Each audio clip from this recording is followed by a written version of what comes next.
সোনার দেহ কইরা কে বে তুই? আমার সঙ্গে পাঙ্গা নিচ্ছিস? আমি কি জানিস? তুই এখানে দাঁড়িয়ে একা একা কি করছিস বলতে? এই নমস্কার, আপনি কি ওর জমজ ভাই? মেলাতে হারিয়ে গিয়েছিলেন পেটি? তোমার আমার মুখের মিল আছে মানে আমি তোমার ভাই না। আমার নাম ইন্দ্রজিৎ। আমি তোমার কাছে সাহায্য চাইতে এসেছি। সাহায্য চাইতে এত নাটক করার কি দরকার ছিল? রহিম, আমাদের সব নিয়ম কানুন ওকে বুঝিয়ে দে। কোনো এই জন্য মেয়েদের সাথে সম্পর্ক করার চেয়ে ভূতদের সাথে সম্পর্ক করা ভালো। ইচ্ছে হলে রাখলাম, না তো ছেড়ে ফেলে দিলাম।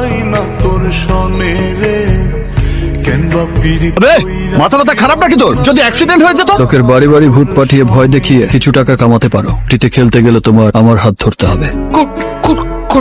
কোটি 750 কোটি। শালা ঢপ দিচ্ছে। মালটা কোথায় আছে? কক্সবাজার, বাংলাদেশ। বলছি স্যার, একটু কাছাকাছি কথা হলে হয় না? just একটু কম দিলেও হবে আর কি। সুযোগ একবারই আসে।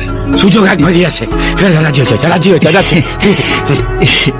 হাওলার মাধ্যমে কালো টাকা সাদা করাটা কক্সবাজারের একটা বড় ব্যবসা। আর এই ব্যবসার কিং এহসান আহমেদ। অন্য দেশ থেকে কোটি কোটি টাকা হাওলার মাধ্যমে এখানে এসে সাদা হয়ে যায়। বাইরে থেকে আসা সমস্ত কালো টাকা লুকোনো থাকে তেহসিনের ফুড প্রসেসিং ফ্যাক্টরির লকারে। এই টাকাটাই আমরা চুরি করব। রাত 8টার পর সিকিউরিটি কম হয়ে যায় আর তখনই আমরা ঢুকবো। করে দিতাম না ব্যানার্জি, হ্যাঁ স্যার, আরকে ফ্লাইট কটায়? 11:30 ফ্লাইট জেট এয়ারওয়েজ। ঠিক আছে। জানতাম রে তোর এমন কিন্তু টাকার গাছ কি আছে তো? বেঁচে থাকতে সালা জীবনে এত টাকা বাপের চাপে দেখিনি। বাবা পকেটে ভাই, তুই বিশ্বাস করবি না, মানে হাজার হাজার নয়, লাখ লাখ নয়, পুরো কোটি কোটি টাকা বলছিস?